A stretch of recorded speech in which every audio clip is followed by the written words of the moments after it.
एक जने बहुत बड़ा अवधि के कवि रहे और हिंदियों के बहुत बड़ा कवि हुए तो ना है दुनिया में।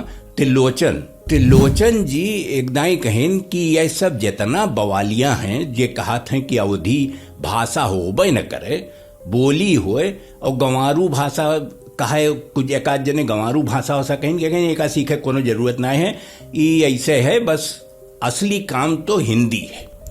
हिंदी पढ़ो सब, और पढ़ सको तो अंग्रेजी पढ़ो।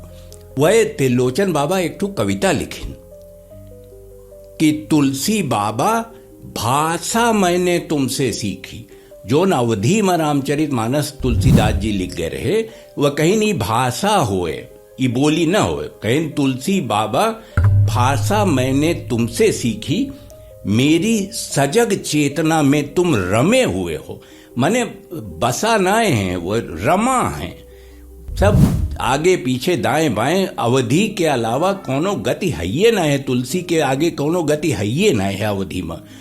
और हमें लागत रहा कि जोन गोसाई जी रामचरित मानस लिखिन तो अवधि में लिखिन। मने ओमा अरबी, फारसी, तुर्की, पहलवी, ओकरे अलावा तमिल और तेलुगु और प्राकृत। वो लागत है कि जैसे एक खंभा गाड़ दिन बाबा तुलसीदास गोसाई जी कि ओकरे आगे अब तू कह दियो कुछ तो देखो कह पाओ तो।